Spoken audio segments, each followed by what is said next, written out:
Oke, matur nuwun. Saya akan coba menerangkan dengan dalam waktu singkat mengenai masalah coronavirus yang sekarang mungkin sedang berjangkit di Indonesia. Sebelum kemana-mana, saya akan coba menerangkan mengenai masalah coronavirusnya sendiri. Coronavirus adalah virus RNA dan ini beramplop. Kalau virus beramplop, kita akan membayangkan itu seperti balon, kemudian ada spike-spike-nya di sana. Nah, spike yang di luar ini terdiri dari lapisan glikoprotein. Lapisan glikoprotein akan sangat mudah hancur oleh pelarut lemak, deterjen, ataupun desinfektan. Jadi coronavirus meskipun dia punya kemampuan untuk menyebar dengan cepat, dia tetap memiliki kelemahan. Kelemahannya apa? Kelemahannya akan sangat mudah hancur oleh pelarut lemak, oleh deterjen, oleh desinfektan.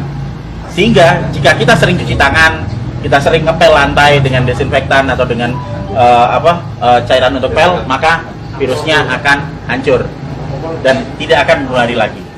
Nah, kemudian saya akan cerita gimana caranya coronavirus bisa menulari ke manusia.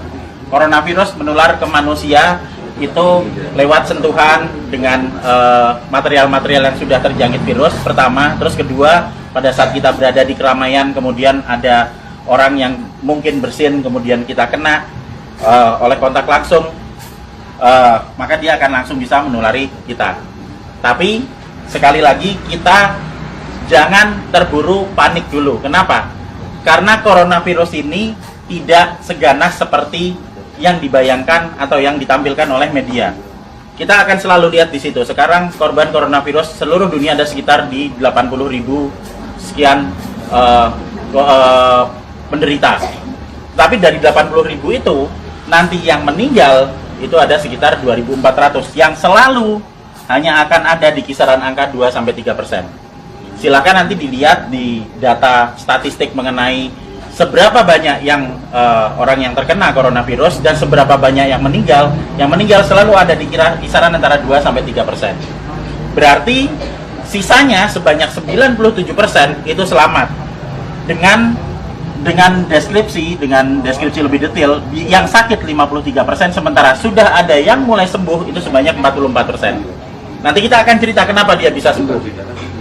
Jadi begitu coronavirus masuk ke tubuh manusia, maka dia akan menginfeksi sel saluran pernapasan. Hari pertama akan ada bersin-bersin, wajar karena itu sistem imun non spesifik yang bekerja. Hari kedua akan ada pilek. Hari ketiga dan keempat kemudian nanti akan ada demam. Hari kelima demam akan berlanjut, dan jika badan kita fit, maka di hari ketujuh antibodi akan mulai dikeluarkan. Jadi kita akan belajar mengenai sistem imunologi basic di sini. Pada saat terkena pertama kali, maka tubuh perlu waktu 7 hari untuk memasukkan data mengenai virus yang masuk ke sini ke sel memori.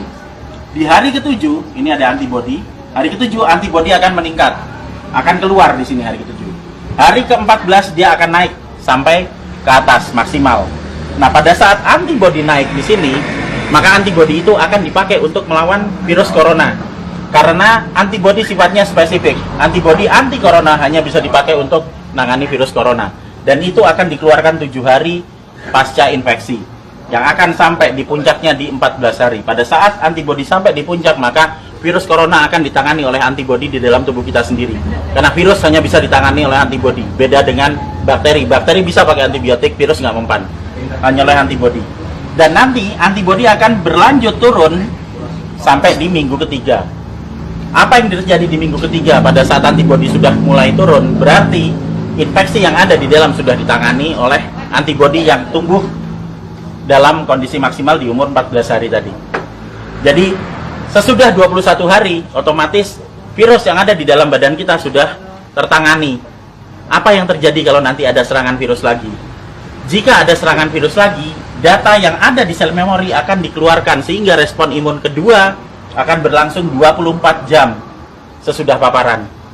Jadi misalnya saya sudah pernah kena corona dan saya bisa bertahan hidup sampai 14 hari, maka saya akan kebal seterusnya.